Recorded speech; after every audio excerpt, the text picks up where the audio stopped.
Assalamu alaikum everyone and welcome back to Fazan Han Explores. As you know that we have started your grammar sessions and it's a proper chain. In our first video we talked about the smallest unit, the letter. We started from that. We also talked about the types and forms of letter, and then we also talked about how we get combined the letters uh, to form words. And in today's video, we are going one step further. Like, we will be talking about how words come together to form sentence. Because you know that only single word can never define any single thing, right? यानी कि आप एक लफ्ज में कभी भी कोई मुकम्मल बात नहीं बता सकते. तो आज के सेशन में हम बात करने लगे हैं कि हम कैसे वर्ड्स को कंबाइन करके सेंटेंसेस बनाते हैं, लेकिन वर्ड्स को सेंटेंस बनाने के पहले हम वर्ड्स के कुछ टाइप्स के बारे में भी बात करेंगे. और वो कौन सी चीजें हैं, आइए हम समझने की कोशिश करते हैं. वर्ड्स को बेसिकली नो कुछ टाइप्स के अंदर डिवाइड करते हैं. उनमें से जो हमारे पास सबसे पहली किस्म है वो है डिराइवेशन. डिराइवेशन का मतलब ये होता है कि आप किसी लफ्ज के एंड में कोई एफिक्स ऐड कर देते हैं और उससे फिर जो है कोई और लफ्ज बन जाता है, या उसके अलावा आप किसी वर्ड के स्टार्ट में, फॉर एग्जाम्पल जैसे कि आप एग्जाम्पल देख सकते हैं हैप्पी. अगर हम हैप्पी से पहले अन लगाएंगे तो इसका मतलब ये है कि we have made another word, right? और वी हैव कॉइंड. कॉइंड बोलेंगे कि मैड बोलेंगे, इसके बारे में मैं आपको अगले सेशंस के अंदर बताऊंगा.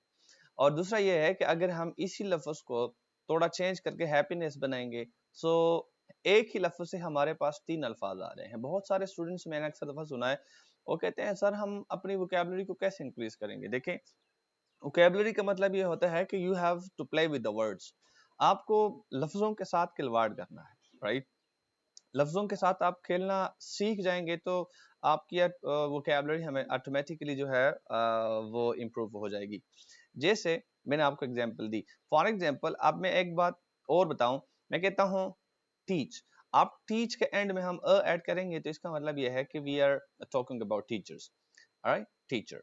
और उसके अलावा हमारे पास अदर भी हमारे एग्जाम्पल हैं. जैसे फॉर एग्जाम्पल डार्क आप लिखें तो एंड में आप NESS करेंगे तो फिर इसका मतलब कि आप डार्कनेस के बारे में बात करते हैं. ऐसा पॉसिबल है तो इम्पॉसिबल.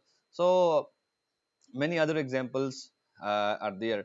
दूसरी हमारे पास जो चीज है वो है बैक फॉर्मेशन. अब बैक फॉर्मेशन जो है उसके बारे में मैं आपको बताता चलूं कि ये बैक फॉर्मेशन एक ऐसी चीज है कि एक कोई एग्जिस्टिंग वर्ड होता है और उस वर्ड को आप मतलब जो उसके एफिक्स है उसको आप खत्म करके फिर एक नया लफ्ज बन जाते हैं. लेट्स सपोज मैं एक यहाँ पर लफ्ज लिखता हूँ, वो है ऑप्शन. अब यहाँ पर ION में हटाऊंगा तो इसका मतलब कि हमारे पास एक लफ्ज बनेगा ऑप्ट, राइट? अब opt it is another word, right? तो बैक फॉर्मेशन का मतलब ये होता है कि आपके पास जो एग्जिस्टिंग वर्ड है, जो आपके पास पहले से एक लफ्ज मौजूद है, लेकिन उसको आप क्या करते हैं चेंज करके बनाते हैं. जैसे टेलीविजन है तो ION कट करके फिर उसके बाद आपके पास लफ्ज बन जाता है televised, you have another word. उसके बाद फॉर एग्जांपल डोनेशन, लेकिन आप कहते हैं आप डोनेट करना चाहेंगे, would you like to donate, right? और there are so many other things as well. और नंबर 3 हमारे पास जो है उसको हम बोलते हैं कन्वर्जन. अब ये कन्वर्जन कैसी चीज है? कन्वर्जन जो है, as you can see the definition here, okay, changing a word's grammatical function without changing its form. ठीक है, कि आप क्या करें लफ्जों के साथ. जैसे मैं आपको कहता हूं कि I will send you a text message, I will send you a message. So send here हमारे पास बनता है क्या? verb बन जाता है. I will send you a message. but अगर मैं कहूंगा I will message you, so मैंने I will send you a message, send verb था, message हमारे पास वहां पर एज एन ऑब्जेक्ट काम कर रहा था, that was a noun. लेकिन यहाँ पर मैं कहूंगा I will send, I will message you, तो इसका मतलब ये है कि हमने उसी noun को बनाकर verb हमने बना लिया. फॉर एग्जाम्पल मैं कहता हूँ कि messaging is a good way to chat. तो आप मैसेजिंग को मैंने जेरेंड बना दिया. जेरेंड का मतलब कि आप वर्ब की फोर्थ फॉर्म को इस्तेमाल करेंगे और जुमले के स्टार्ट में that acts as a subject. तो उसको आप बोलते हैं कि ये जेरेंड है। तो it mean that you need to play with the words. जब आप ये चीज सीख जाएंगे तो इसका मतलब ये है कि आपकी वोकैबुलरी ऑटोमेटिकली इंप्रूव करने लग जाएगी। ठीक है, फॉर एग्जाम्पल मैं कहता हूँ कोई बंदा कई दफा हम आपने टीचर्स को सुना होगा यूनिवर्सिटीज कॉलेजेस वगैरह में, तो वो कहते हैं you should Google it. You should Google it मतलब ये है कि यू शुड सर्च इट। तो गूगल को आप गूगल, तो हालांकि हमारे पास एक नाउन है, लेकिन इस नाउन को हमने एज अ वर्ब यहाँ पर इस्तेमाल किया है। ठीक है, और फॉर एग्जाम्पल हम बोलते हैं वी शिप द गुड्स। तो आप वी शिप द गुड्स, तो SHIP, that is not basically a verb, लेकिन हम इस सेंटेंस के अंदर क्या कर रहे हैं, इसको एज अ वर्ब इस्तेमाल करते हैं, जिसको हम बोलते हैं जो है कन्वर्जन। आगे हम जाते हैं तो हमारे पास नंबर 4 पे है कंपाउंडिंग। अब ये लफ्ज तो आपको पहले से पता है कि आप क्या करते हैं, you join two or more words to to make new words. For example आप बोलते हैं टूथ, जैसे आप यहाँ पर एग्जांपल के अंदर देख सकते हैं, और उसके बाद ब्रश। और tooth and plus brush, both of them are two different words, but उसके अंदर आप क्या करते हैं, कोई आप नया लफ्ज बना रहे हैं। एंड अदर देन दैट, जैसे अगर मैं यहाँ पर लिखना चाहूंगा सन फ्लावर, राइट, तो सनफ्लावर लोग बोलते हैं sunflower, that's not sunflower, sunflower, right. तो sun is another noun, flower is another noun. तो इसका मतलब ये है कि आपने इन दोनों को कंबाइन करके आप बोलते हैं रेन कोट, आप बोलते हैं इंग्लिश टीचर। ठीक है, और उसके बाद फॉर एग्जांपल बोलते हैं mother tongue and so on. So आप क्या करते हैं, कंबाइन करते हैं, you are making you know the words, you are combining the words. और उसके अलावा जो हमारे पास है वो है क्लिपिंग। अब क्लिपिंग क्या चीज है, इसका मतलब ये है कि आप जो कोई बड़े लंबे अल्फाज होते हैं उनको आप क्या करते हैं, you are going to shorter some longer words by cutting off sub part of it. For example, आप बोलते हैं phone, अब phone is not basically phone, that is telephone, right? तो आप क्या करते हैं, clipping करते हैं।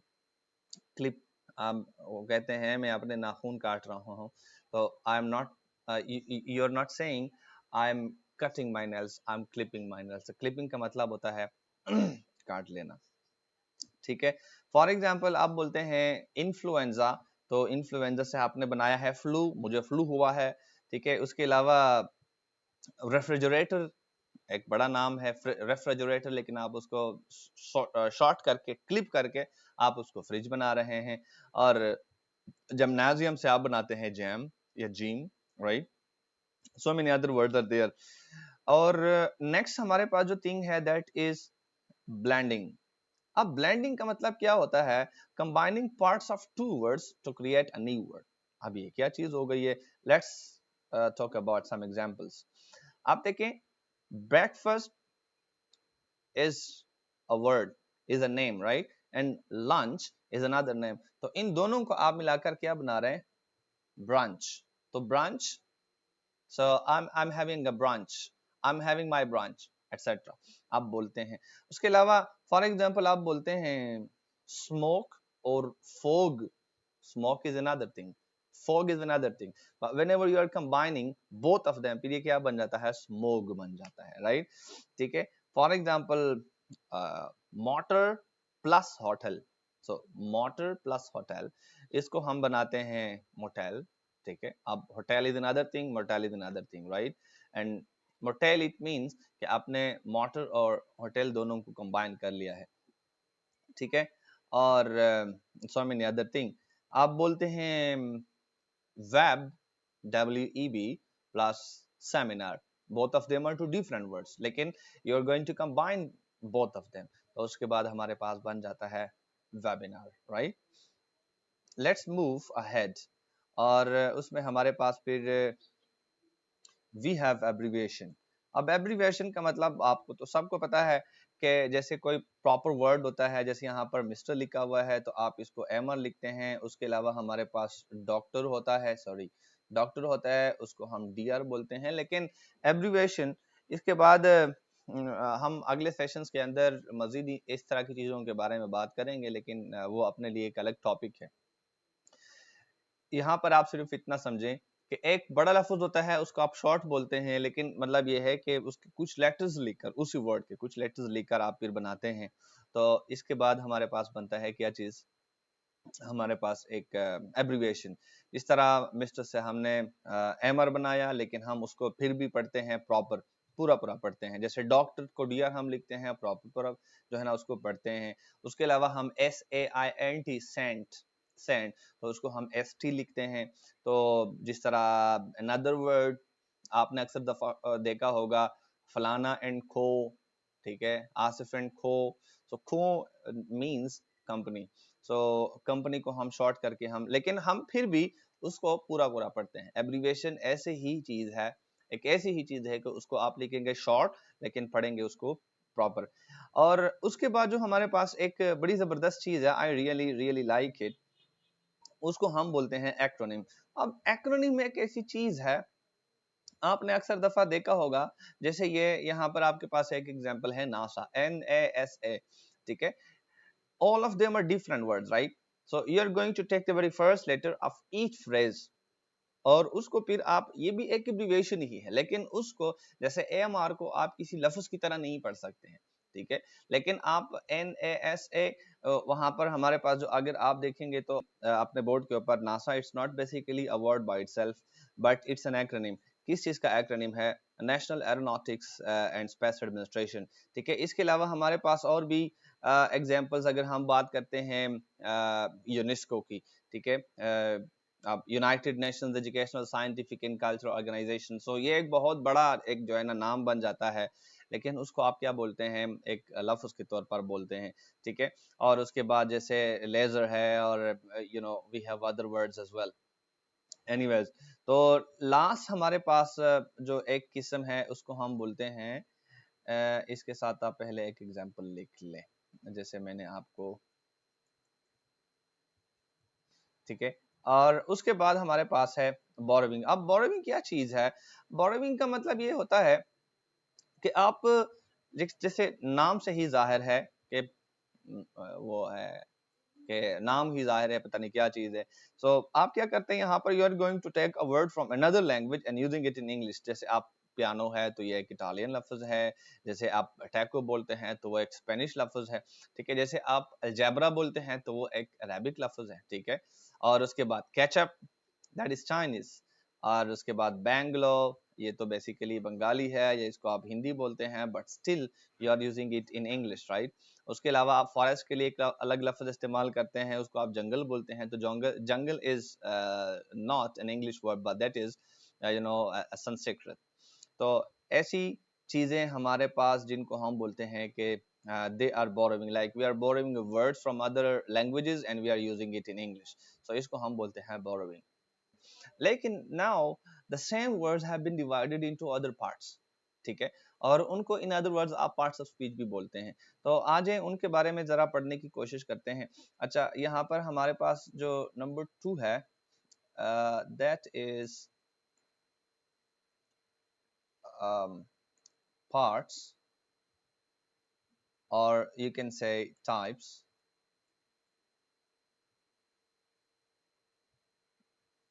अब type of words जो हैं, they are basically 8 in number, right? Like the words have been categorized into 8 different parts। अब वो कौन कौन से ऐसे parts हैं, और जिनको आप parts of speech भी बोलते हैं? Most of you know many of them, right? अच्छा जी, एक चीज है, बहुत सारे लोग कहते हैं कि parts of speech are 8 in number or 9 in number, but I say that they are 8 in number। वजह, क्योंकि उसके अंदर वो लोग इस्तेमाल करते हैं जिसको आप बोलते हैं articles, a, an and the. तो articles are not basically a part of speech by itself, लेकिन ये एक किस्म है, ठीक है। और वो कौन सी किस्म है और उसको हम पार्ट्स ऑफ स्पीच के अंदर जो है ना इंक्लूड क्यों नहीं करते हैं, उन चीजों के बारे में हम इंशाल्लाह नेक्स्ट सेशंस के अंदर बात करेंगे। अच्छा जी, इसके अंदर हमारे पास कौन सी चीजें हैं? सबसे पहले आप नाउन के बारे में बेसिकली जानते हैं कि नाउन जो है वो नॉमिन से निकला है, ठीक है। नॉमिन का मतलब होता है ये एक नाम है। आप, ये नाम जो है वो किसी भी चीज का कोई नाम हो, every single name in the world, right. मैं हमेशा टीचर से यही रिक्वेस्ट करता होता हूँ कि आप अपने स्टूडेंट्स को जब पढ़ाएं तो आप क्या करें, चीजों को मुश्किल ना बनाएं, ठीक है। a name, a word in a sentence that is denoted to show, पता नहीं बला बला बला क्या बोलते हैं। हमेशा कहता हूँ कि चीजों को बड़ा आसान करके स्टूडेंट्स के सामने पेश करें, ठीक है। आजकल कहानियां स्टूडेंट्स याद नहीं करते हैं, क्या करते हैं वो बहुत छोटी छोटी चीजों को, बहुत छोटे छोटे जुमलों को याद कर सकते हैं, राइट। और वो एक जो है ना, इन स्टूडेंट्स को हमने ही इनकी सोच को, इनकी थिंक थॉट एबिलिटीज को हमने ही इनको जो है वो चेंज करना है, राइट। सो नाउन जो है, every noun is a name. अब दुनिया में कोई भी चीज है, कोई भी चीज है, टाइप्स जो है वो फिर अलग चीज है, ठीक है। उनके बारे में हम नेक्स्ट सेशंस के अंदर बात करेंगे। और उसके बाद है प्रोनाउन। आप कोई भी नाउन आप बार बार इस्तेमाल करेंगे, for example Asif is a player, Asif is a good boy, Asif is my class fellow, Asif is my good friend and so on. So Asif Asif Asif, right. For example आप बोलते हैं Asif father is a teacher and so on. तो आसिफ आसिफ आसिफ बंदा तंग पड़ जाता है। तो आप क्या करें, किसी भी लफ्ज की जगह पे जब आप कोई भी और लफ्ज इस्तेमाल करेंगे, any single word that you used instead of a name is known as pronoun, right? अच्छा, verb क्या चीज है? अब नेक्स्ट हमारे पास है वो है verb। वर्बम से निकला है, प्रोनाउन जो है वो प्रोनोमेन से निकला है। सो वर्ब जो है that is basically an action. अब एक्शन क्या चीज है? हर वो एक्शन, हर वो फिनोमेना, ठीक है।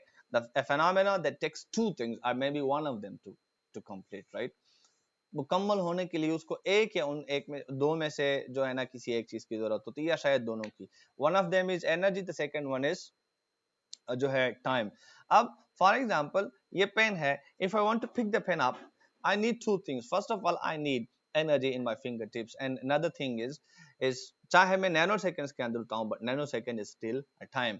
और उसके अलावा आप बोलते हैं for example when you are sleeping you don't need any energy, but it still takes time, and there are some other actions as well। मैं उसकी तरफ नहीं जाना चाहता हूँ, ठीक है। नेक्स्ट हमारे पास जो चीज है that is an adjective। बहुत सारे लोग बोलते हैं कि ये adjective है, तो you should never say adjective, क्योंकि हमेशा याद रखे कि जो भी ऐसा लफ्ज होता है जिसके अंदर a और j के बीच में d आए, तो वो हमेशा d is always silent, so you are not saying adjective, it is adjective। so ये adjectivum से निकला है। adjectivum का मतलब ये होता है कि it gives you information about something। बहुत सारे लोग कहते हैं कि ये क्या करते हैं, ये किसी भी एडजेक्टिव जो है वो किसी चीज की गुडनेस और बैडनेस, किसी चीज की अच्छाई या बुराई के बारे में आपको बताता है, किसी चीज की क्वालिटी या क्वांटिटी के बारे में नहीं, ऐसा नहीं है। yes of course the definition is correct, but the thing is कि वो एक एडजेक्टिव की किसी एक टाइप की या किसी दूसरी टाइप, तीसरी चौथी टाइप की जो है ना डेफिनेशन है। But how you define adjective, कि adjective gives you information about something. अब ये पेन मेरे पास है तो it is a black pen, right. मैंने सूट पहना है तो I am wearing white suit, तो ये व्हाइट और ब्लैक, ठीक है, ये क्या कर रहे हैं आपको, मतलब ये है कि किसी चीज के बारे में इंफॉर्मेशन दे रहे हैं, राइट, मालूमात दे रहे हैं। उसके अलावा आप बोलते हैं for example Asif is a good boy, right, Asif is a good teacher. So good का मतलब यह है कि आप किसी बंदे की जो है ना वो क्वालिटी बयान कर रहे हैं, क्वांटिटी, और उसके बाद numbering, and all of them are some other things. But adjective जो है वो हमेशा के लिए किसी ना किसी चीज के बारे में आपको इंफॉर्मेशन जो है वो देता है। The next one is adverb.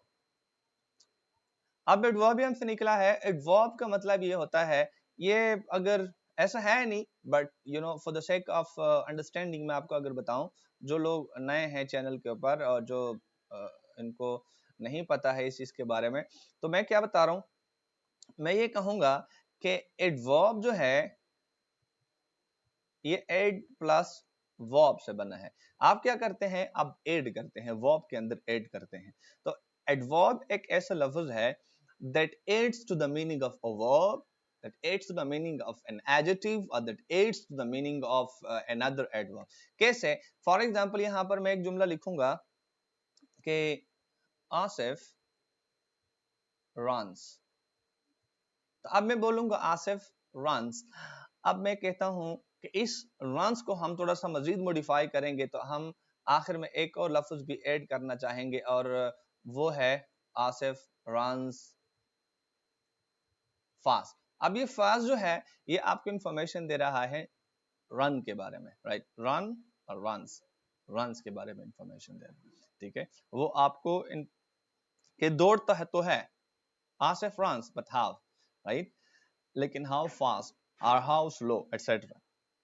तो यहाँ पर इसने एक जो है ना वर्ब की मीनिंग में इजाफा किया, वर्ब के मीनिंग को मॉडिफाई किया। उसके अलावा अगर मैं यहाँ पर एक और लफ्ज लिखूंगा कि Asif is a good, O Asif is a good boy, मैंने यहाँ पर लिखा Asif is a good boy, तो गुड का लफ्ज आपको बॉय के बारे में इंफॉर्मेशन दे रहा है, बट वो कितना अच्छा है ये तो हमें नहीं पता है, अल्लाह करे वो ज्यादा अच्छा हो। तो इसको हम अगर ऐड करेंगे very good, right, Asif is a very good boy, Asif आप एक बहुत अच्छे बच्चे हो, ठीक है। आसिफ जो भी है, तो चैनल को आपने तो मस्त सब्सक्राइब करना है क्योंकि Asif is my very favourite name, clear.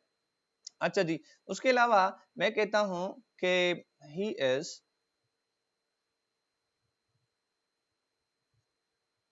critically ill। अब क्रिटिकल, अब क्रिटिकली एल वाई हमने ऐड किया है, 99% जो हमारे पास एडवर्ब्स होते हैं वो हमेशा एडजेक्टिव से ही बनते हैं बाय एडिंग एल वाई। और उसके बाद कुछ और भी तरीके हैं, आज हमारा ये टॉपिक नहीं है, तो इंशाल्लाह अगले किसी टॉपिक के अंदर हम मजीद इसके बारे में डिस्कशन करेंगे। लेकिन अगर मैं कहूँगा he is very critically ill, तो वेरी ने क्या किया, किसी और एडवर्ब के बारे में इजाफा किया, तो उसको हम बोलते हैं कि ये हमारे पास एक जो है एडवर्ब है। अब प्रीपोजिशन क्या चीज है, ये दो लफ्जों का कॉम्बिनेशन है, प्री और उसके बाद पोजीशन। इसका मतलब ये है कि आप प्रीपोजिशन जो है वो हमेशा आप किसी खास पोजीशन से पहले लगाते हैं। आप कैसे आप लगाते हैं, लेट्स टॉक अबाउट इट। अच्छा, अब मैं कहता हूं आई एम होम, ठीक है, आई एम होम तो हम बोलते हैं, we do speak I am home, लेकिन ये जो है एक इनफॉर्मल इंग्लिश है। लेकिन अगर आप फॉर्मल इंग्लिश की बात करेंगे तो यू नीड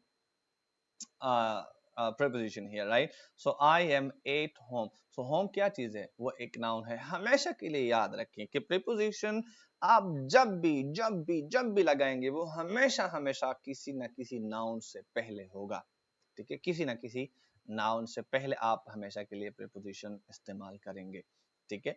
अच्छा जी, और you have millions of examples, right? He is sitting on chair, he's sitting in chair।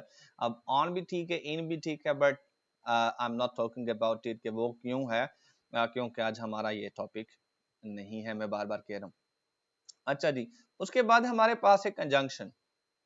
Conjunction क्या चीज है, कंजंक्शन ये चीज है कि ये जो है ना कंबाइन करता है टू वर्ड्स को। For example Asif and Asifa are wife husband, right, Asif and Asifa वो एक कपल है, सो एंड मैंने लगाया, ठीक है। For example I want to sleep but there is no light, ठीक है, so there is no light and I want to sleep, both of them are two different sentences, but इन दोनों को मैंने combine किया है using but।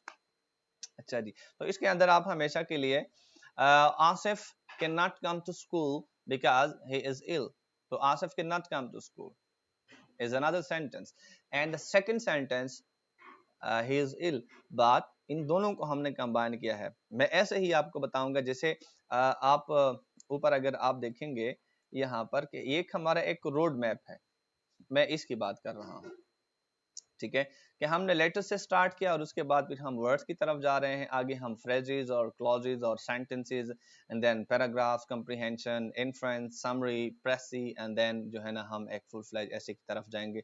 तो ये एक हमारा रोड मैप है और इस रोड मैप के अंदर हम आज जो है यहाँ तक पहुंचे हैं। अच्छा जी, तो हम क्या कर रहे हैं, ऐसे ही हम वर्ड्स को कंबाइन करके डिफरेंट सेंटेंसेस बनाते हैं, और यही एक ऐसा तरीका है कि जिनको आप अपनाकर you can improve your writing। Many students are asking me about, sir, how can I improve my writing skill?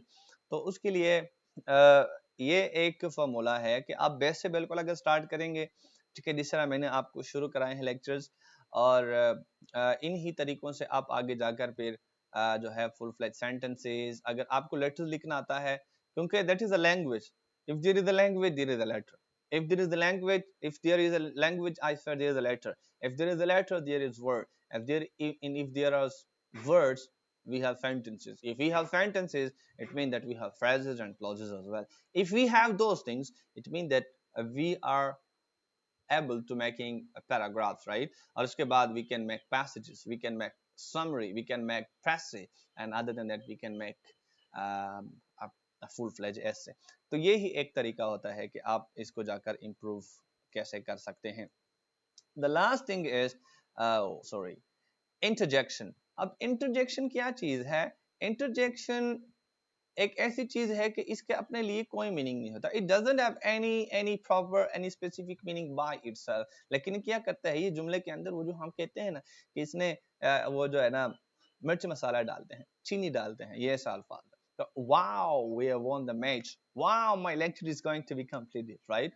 तो इसका मतलब कि जो है interjection is a word that shows your inner feelings, your sudden feelings. अब sudden feelings का मतलब ये होता है कि आपने पहले से सोचा नहीं होता, अब मैं बाहर जाऊंगा तो एक्सीडेंट हो जाएगा, तो उसके बाद मैं कहूंगा ओ ये तो एक्सीडेंट हो गया है. ठीक है, आप फॉर एग्जांपल बाहर जाते हैं तो आपको पता चलता है कि ये तो पंजाब में बर्फबारी शुरू हो गई है, लाहौर के अंदर. ठीक है, तो आप कहते हैं ओ, तो आपने पहले से सोचा नहीं होता. कोई बंदा अगर फोत हो जाएगा तो फिर मैं जब रोऊंगा तो ऐसे ऐसे अल्फाज बोलूंगा, नहीं. दे आर सडन फीलिंग्स, और सडन फीलिंग्स के वक्त अनवांटेडली, अनविलिंगली वो वर्ड्स जो आप बोलते हैं, जो आपके मुंह से निकलते हैं, तो उनको हम बोलते हैं कि ये इंटरजेक्शंस.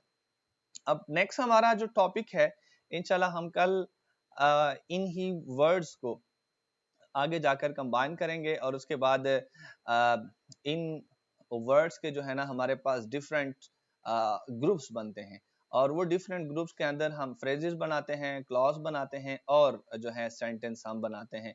मैं सिर्फ आपको एक पिक्चर दे रहा हूँ, और उसके बाद you should talk, you should look at that picture, और फिर इंशाल्लाह हम कल उनके बारे में डिस्कशन करेंगे तफसील से. तो वो पिक्चर हमारे पास ये है,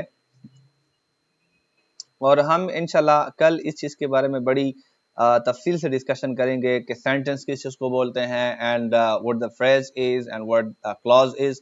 तो इन चीज़ों के बारे में हम कल इंशाल्लाह तफसीली डिस्कशन करेंगे. And thank you so much for watching the video till here. और जिन लोगों ने इस चैनल को सब्सक्राइब नहीं किया, पेज को फॉलो नहीं किया, सब्सक्राइब करें, फॉलो करें, ताकि आपको हमेशा हर किस्म की इस तरह की नई इंफॉर्मेशन और नए ग्रामर के सेशंस मिलते रहेंगे, क्योंकि आपने तो सब्सक्राइब करके नोटिफिकेशन बटन भी ऑन किया है. Thank you so much, and I will see you in the next lecture. Good bye.